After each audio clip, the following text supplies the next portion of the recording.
لما تحرم شيئا قل يا ربي يا مغني، ينسيك لا تتذكر، سلام على من يشكر. لما تذل روحك قل يا ربي يا معز، فإذا بك تنهى وتأمر. السلام عليكم ومرحبا بكم معايا في فيديو جديد في قناة ممتي فاميلي. كنتمنى يلقاكم الفيديو ديالي في احسن الاحوال. اليوم ان شاء الله غادي نوجد معكم كما شفتوا واحد البريوش بالكريم باتيسير، كيجي قمه في الروعه، كيجي زوين بزاف، واحد يعني الخفه، واحد الهشاشه، واحد اللذه ما تصوروش، يعني كيستحق التجربه. فبسم الله نبدا معكم. اول حاجه غادي نوجد هي الكريم باتيسير.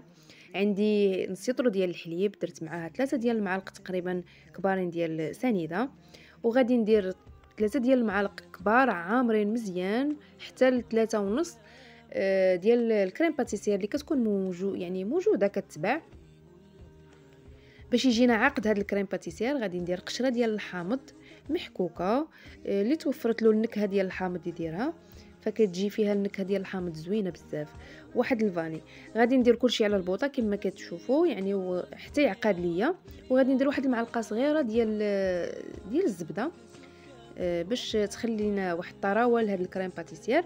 الاهم ان هذا الكريم باتيسير من توجدوه يعني يجيكم عاقد مزيان، لاننا غادي نديروه في الحشوه، مبغيناش يجينا سايح.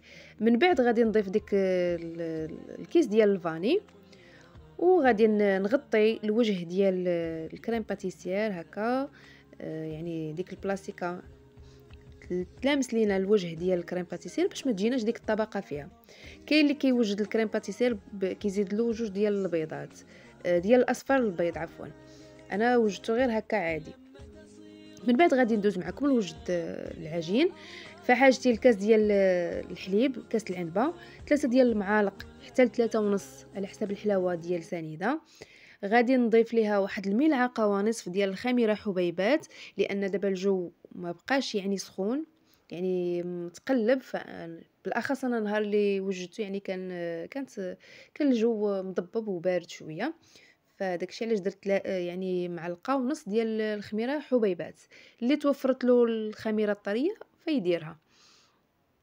غادي نحرك هاد العناصر مزيان حتى يعني تنسجم ليا هاد الخميره. ضفت لها واحد شويه ديال الملح.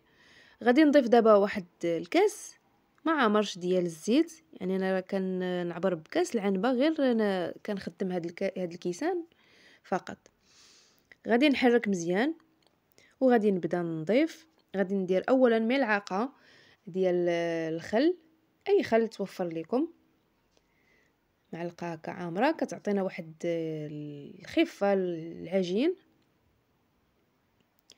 غادي نضيف 4 ديال الكيسان بوزن كاس العنبه، 4 ديال الكيسان ديال الدقيق الخاص بالحلويات، وغادي نخلط.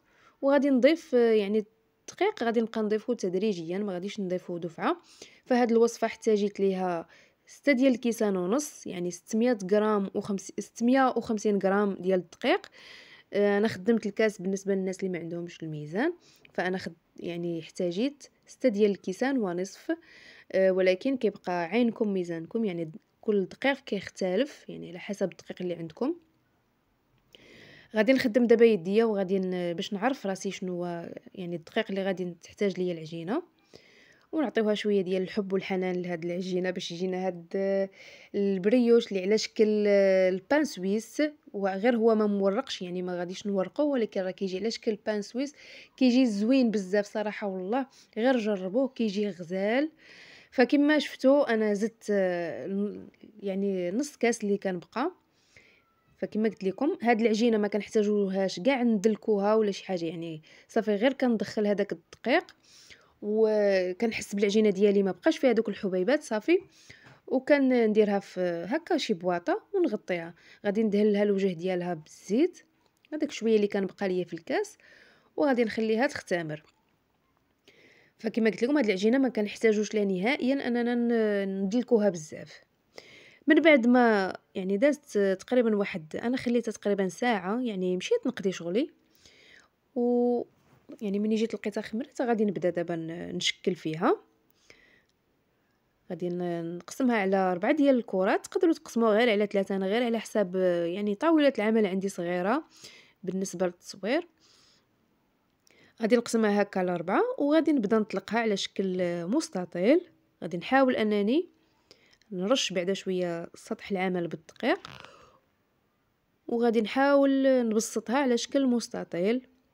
فكما كتشوفوا العجينه راه كتجي زوينه هشيشه ويعني ومدلوكه، يعني واخا مدلكناهاش يعني كتبان لكم يعني عاطينا الطوع، فدغيا كتسرح لينا. غادي كما قلت لكم غادي نديرها على شكل مستطيل كما كيبان لكم هكا، يعني نحاول انني نسرحها على شكل مستطيل، لاننا كما قلت لكم غادي نديروها على شكل بان سويس، غير هو هذا ما مورقش. غادي نجيب هذيك الكريم باتيسير من بعد ما بردت ليا، فضروري ديروها في الثلاجه. داكشي علاش انا درتها هي الاولى على ما تخمر ليا العجينه تكون يعني واجده تكون بارده. فغادي ندير تقريبا شي 2 ديال المعالق هكا ديال الكريم باتيسير غير في الوسط، وخديت الشوكولاط غير العادي، غير الشوكولاط العادي المربعات، قسمتهم هكا قطعتهم طريفات. الا توفروا لكم حبيبات شوكولاط فديروهم، فانا خدمت غير هاد الشوكولاط العادي لان بزاف ديال الاخوات ما كيكونش متوفر لهم داك شوكولاط حبيبات، فحتى هذا راه يعني كيجي زوين. غادي نطويها على هاد الشكل هذا اللي كيبان لكم، ونحاول نزيد نبسط باش هذيك الكريمات توسع ليا في العجين.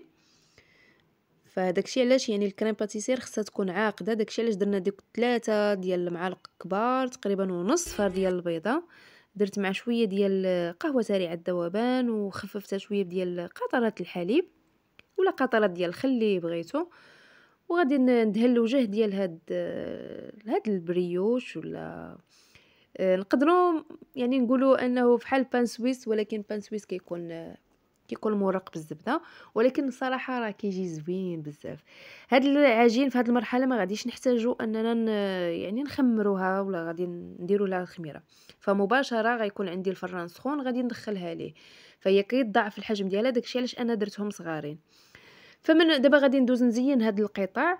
خديت شويه ديال العسل يعني غير بالظهر ديال المعلقه، دهنت هاد القطع هكا بالعسل ولا الكونفيتير اللي توفر لكم، فانا كندير غير واحد الدهنه خفيفه كما كيبان لكم يعني غير بالظهر ديال المعلقه. وغادي نرشهم بالكاوكاو هكا عندي مهرمش. فالتزيين كيبقى اختياري، انا غير بغيت نتقاسم معكم هاد التزيين حتى هو. غادي نزين هادو بكاوكاو مهرمش، ووحدين اخرين غادي نزينهم بسكر كلاصي كما غادي تشوفوا معايا.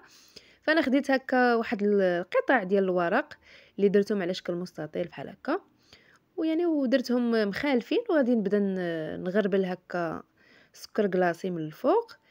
نتحصلوا على واحد الزين يعني مخالف، وكيجي صراحه زوين عاطي العين.